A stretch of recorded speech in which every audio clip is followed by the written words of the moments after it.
Hi, this is Mark Benson, and this is Friday, May 6th at 2 p.m. And looking forward to masterminding with all of you in regard to the current luxury market in both Naples and Marco Island, and including Bonita Springs and Collier and Lee counties.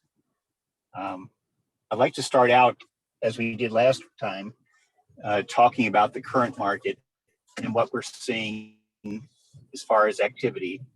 And Jeff, correct me if I'm wrong, but this video is being recorded to share publicly. Is that correct? Well, that's there is the ability to send a recruit or something, a video from this library, but I don't believe it has public access. Okay, because I don't know if the YouTube channel is public. I just want to let everyone know that I'm pretty sure it's only accessed when granted, but we can certainly check that. Okay, so so as we did in the last call, if we could talk a little bit about what we're seeing happening in the current market, what I'm hearing from other agents around the country, not luxury, but that we're starting to see signs of a shift, albeit I don't know to what degree the shift might be, but I'm seeing in the local MLS activity on luxury properties signs of research that weren't happening during the last 6 months. And now I'm seeing properties that are being adjusted by as much as $500,000 or more. And yet we're still seeing new listings coming on the market. So, and pending sales as well. And Jeff, you put out the graphic from last week's. Yeah, I sent everybody on the market. Yeah.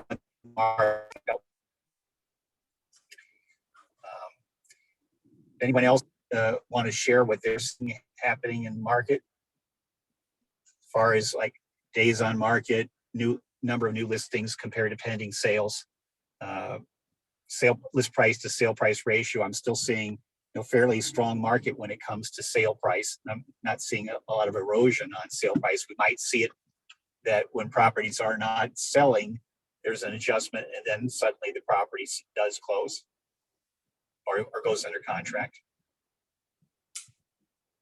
Are you seeing some of that too, Jeff? Yeah, the market is I don't know, we talk about it in terms of shifting. It's changing, but it's not an astronomical change. They were on James Shaw this morning. It depends really on the neighborhood. Yeah, and hyper local. And it's very local, and I think that the latest discussion is on pricing and the importance of pricing the property properly.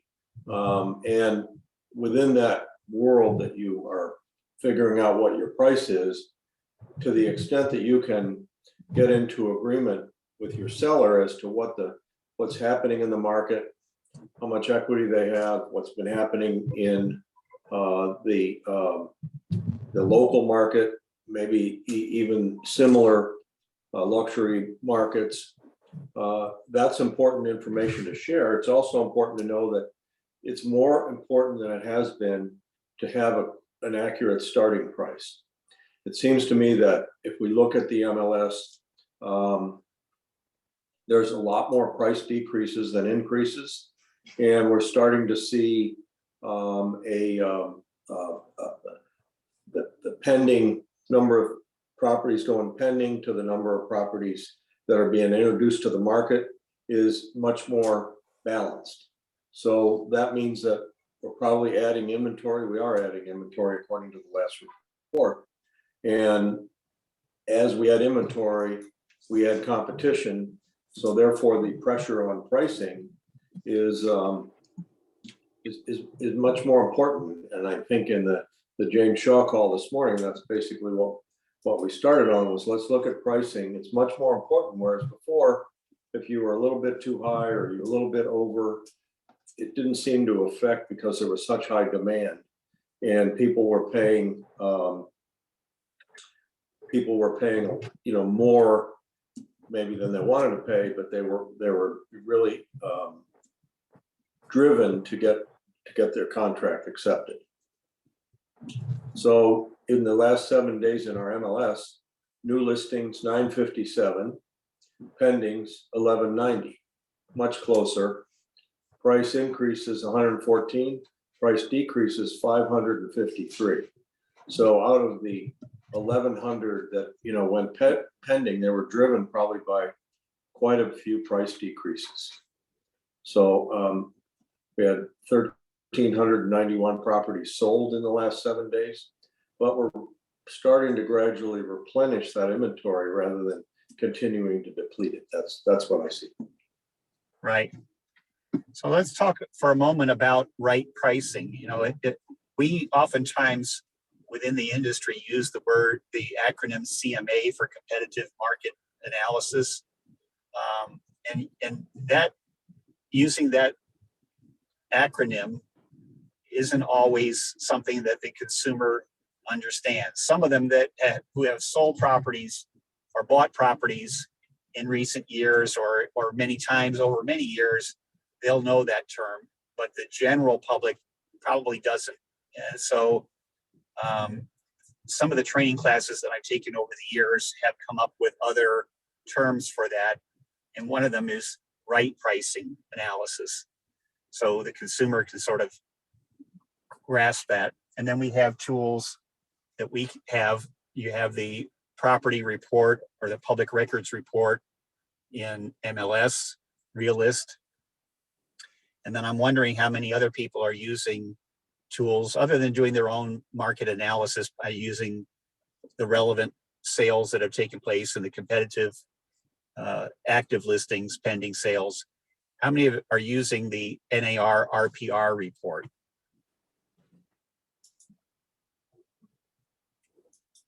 I can't see if anybody's got their hand raised or wants to speak, but if you're out there and you want to say something, unmute and chime in. Or if you're not familiar with it, you can always ask us about it.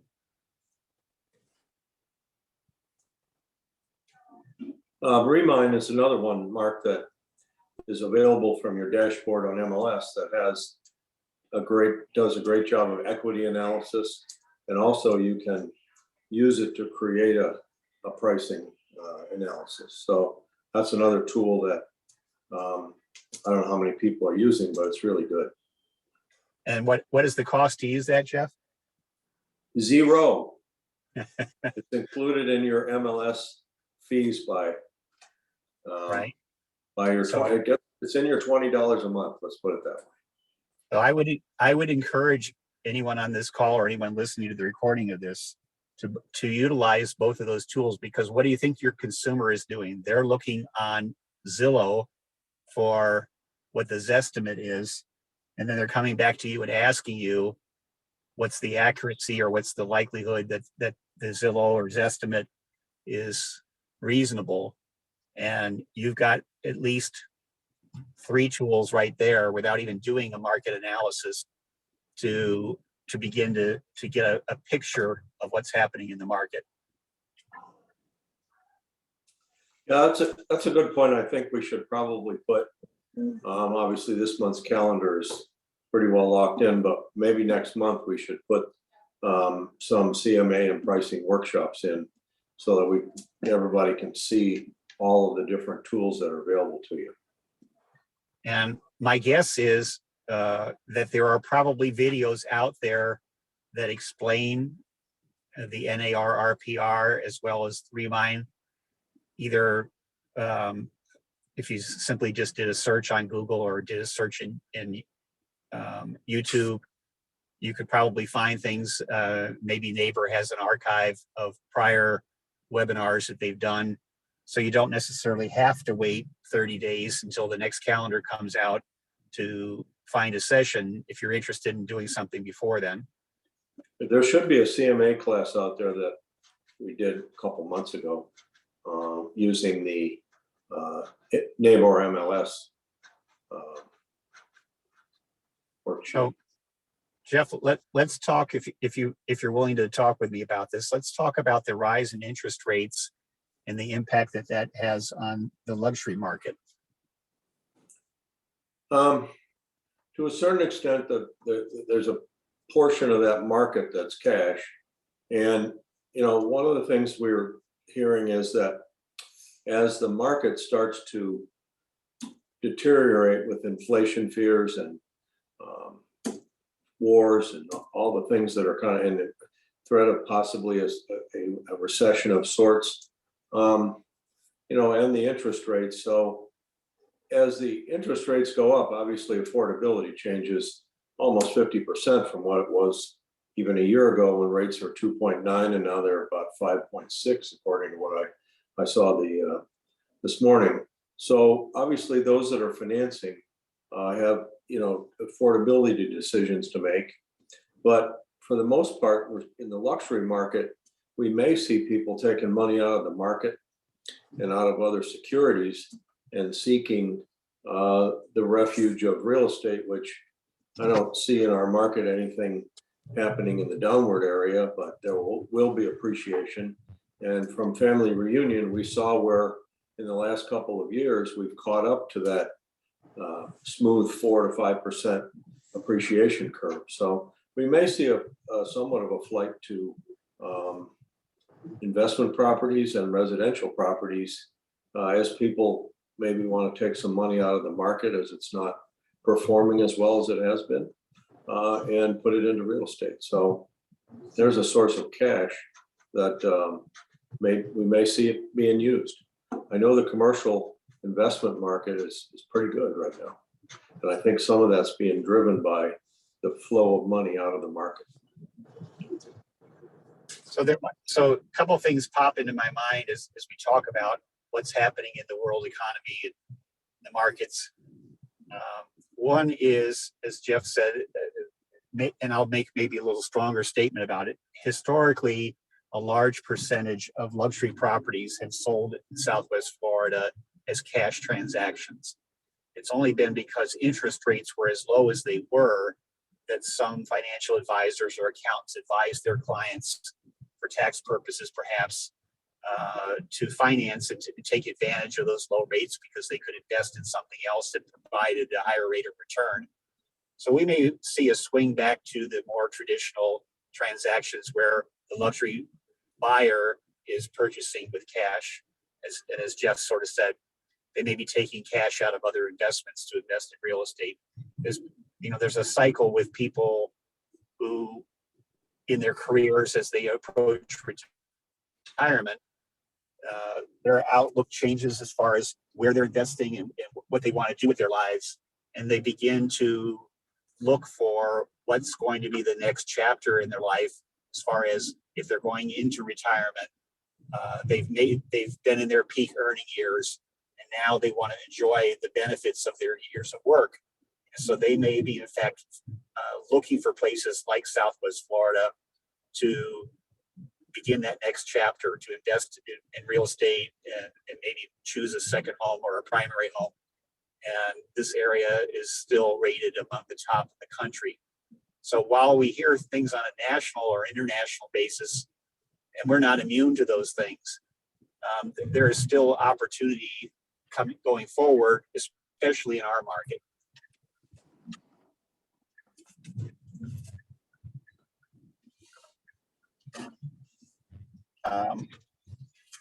And the other thing that you sort of touched on, Jeff, it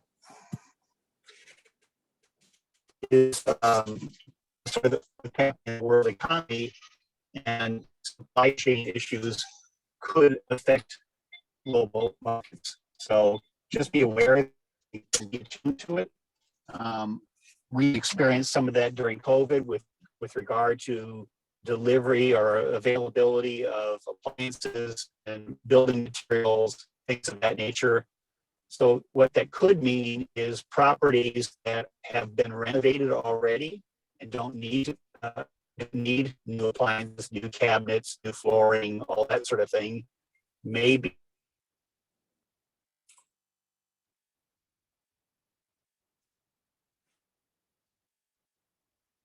Mark, we're losing you.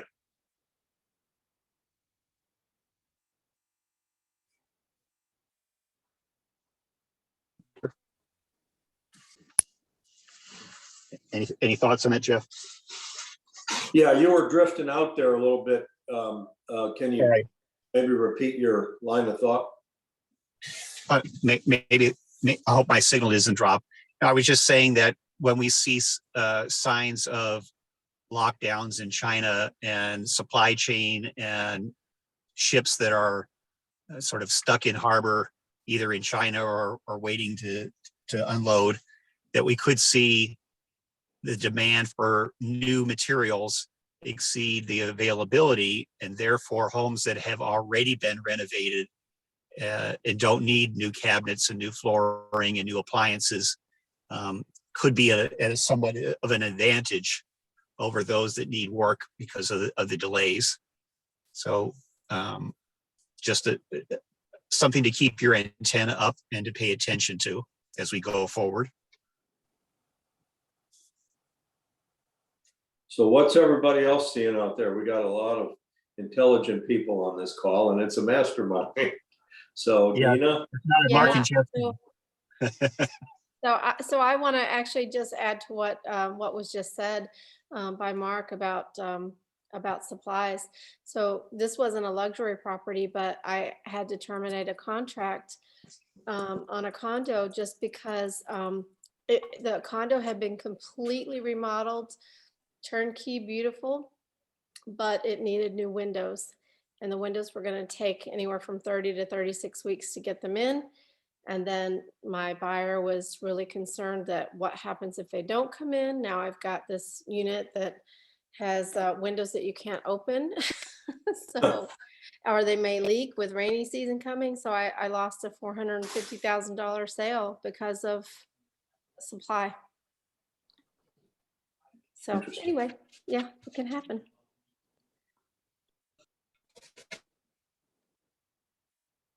Well, aspect of shifting markets or changing markets is, and again, I'm going back over 27 years, is while our market may stay strong or stronger than most, in some cases, people who move here, they need to sell a property in order to purchase here. In other words, if it was their primary home in the Rust Belt in Michigan or someplace of that nature, and the demand there falls, they may not be in a position to purchase here. So again, focusing on the feeder markets historically for our area and monitoring what's happening in their markets. You know, oftentimes buyers are influenced that are not from our area are influenced by what they see happening in their hometown. So if things are continuing to go up there, they may have a different perspective than someone who's in a market where prices are falling. So it isn't always a matter of what they see happening in our local market. You're the local market expert, but being aware of what's happening in their market. So let's pick a city, Chicago, Boston, New York, whatever happened to be, and monitoring what's happening in those markets so that you can speak intelligently when they talk about, well, it's different here, or yes, we see the same thing happening here.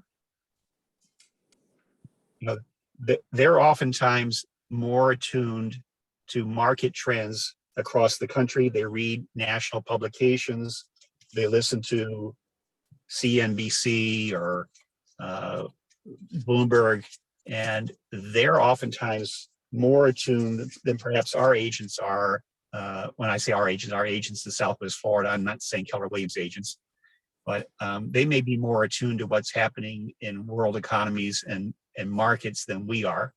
And it's up to us to try and keep our ear to the market to see what's happening, not only in a hyper local market, but what's happening in the global market. Anyone else have a comment or want to ask a question?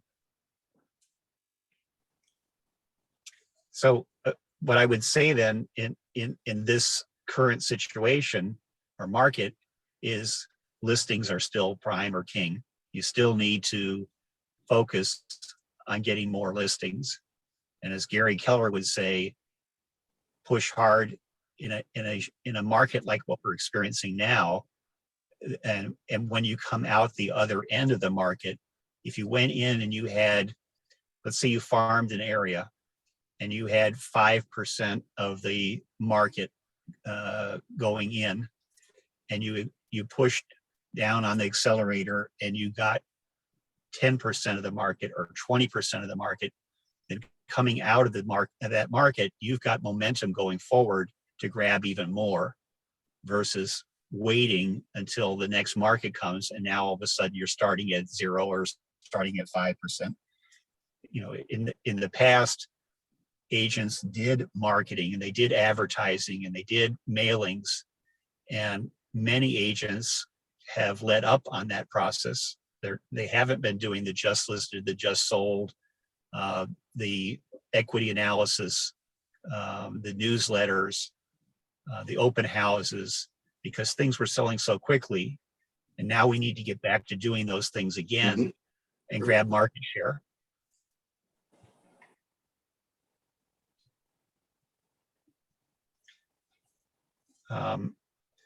For those of you that are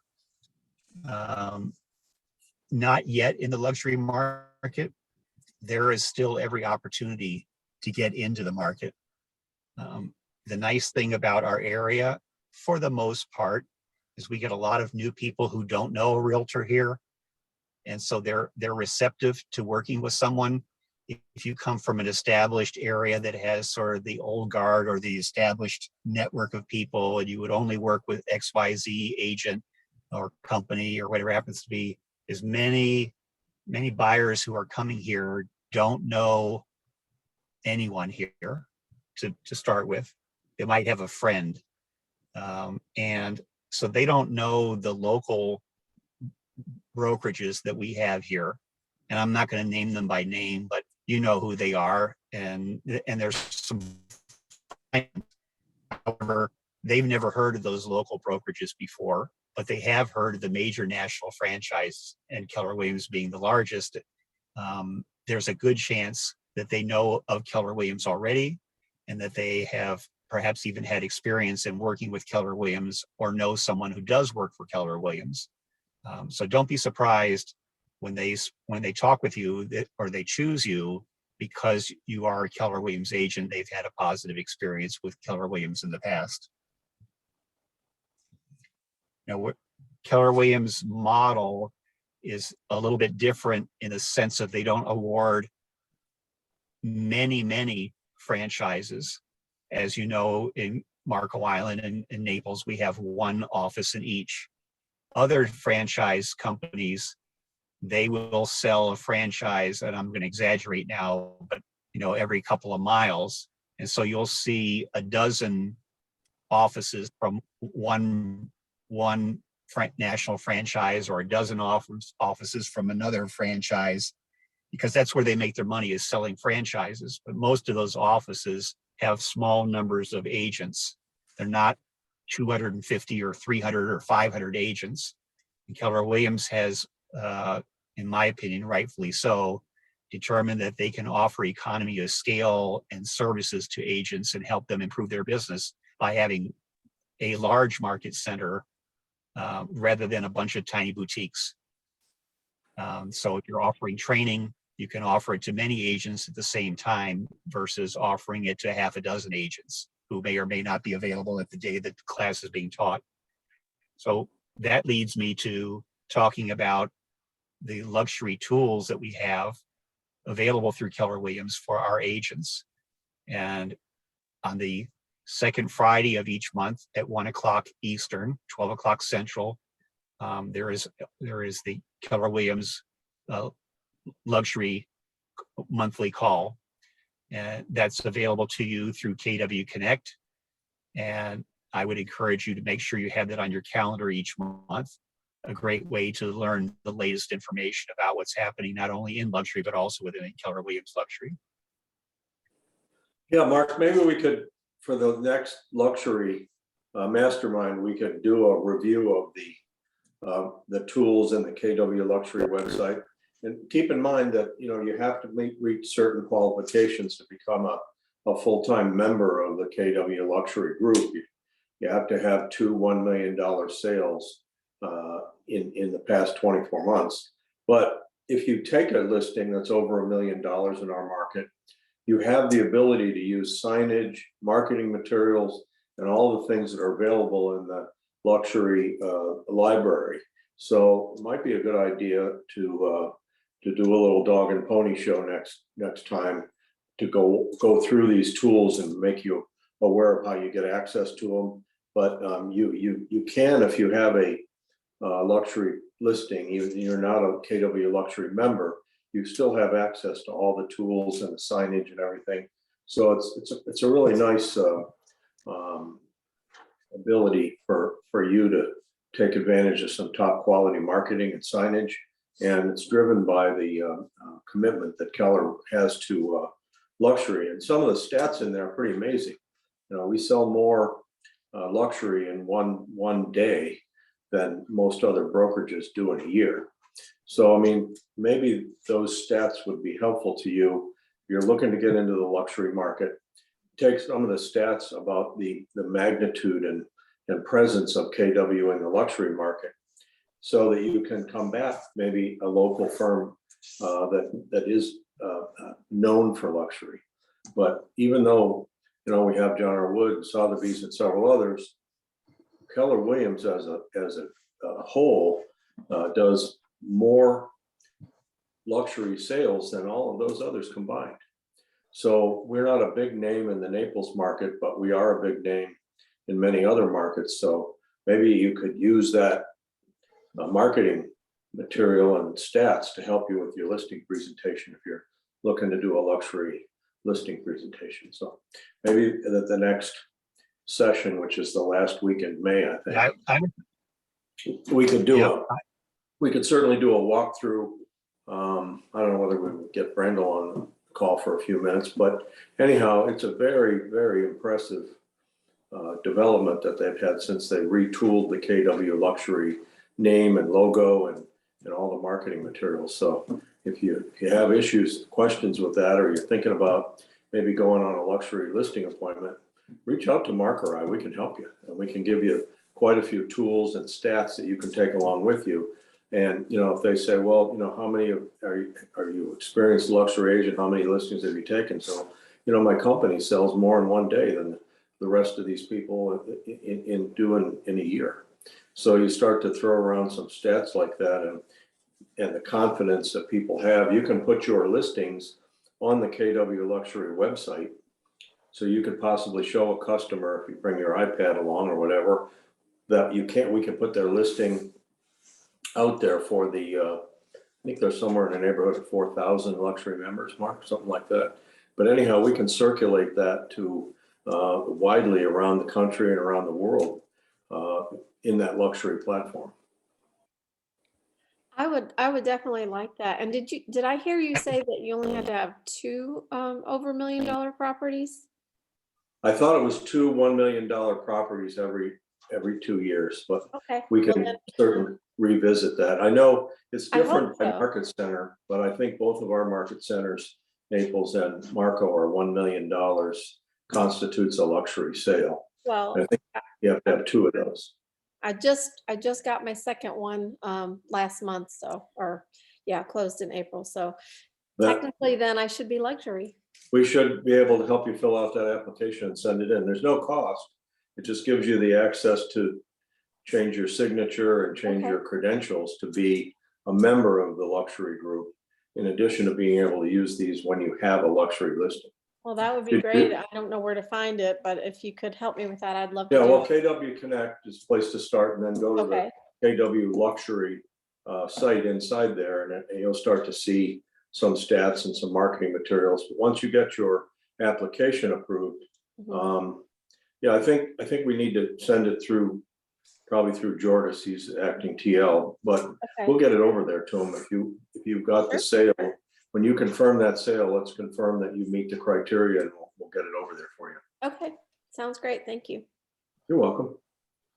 So I would suggest that anyone who's on the call or listening to the recording, if you have a luxury opportunity, don't wait till the call at the end of May. Contact any of us in the market centers, both market centers, if you need help. We want you to succeed, We want it. We want to, you know, collectively teamwork together. Everyone achieves more. We want everyone to succeed. We're not only a profit sharing company, but our culture is about helping each other. So don't feel that you're at a loss or you need assistance, and you just need to speak up and let people know.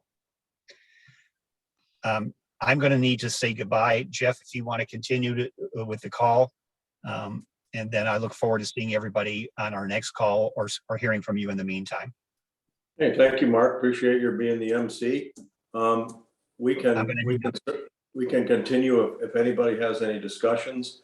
Working on some new graphs and charts that have a little bit more information on one chart than so we'll continue to do our graphic, but I'm also working on supplying a few additional materials for you that you could use on listing appointments and use to help your customers understand the market a little better. So I'm working on that. We should have that ready, you know, sometime this month. And does anybody else have any questions or need anything? It's a quiet group today. No, I'm all good. I All always good? just like to get on just because you never know what you'll hear that, you know, can change something for you. Occasionally we drop. Always learning if I have the time. So, all right. Well, everybody, thank you very much for attending. We'll see you, if not before, at the end of the month, and we'll try to get do a little dog and pony on the Keller Williams luxury website and all the luxury tools that are available to you when you're taking a listing or going on a presentation. So, everyone have a great weekend. Thanks for tuning in, and we'll see you next time. All right. Thank you. Thank you.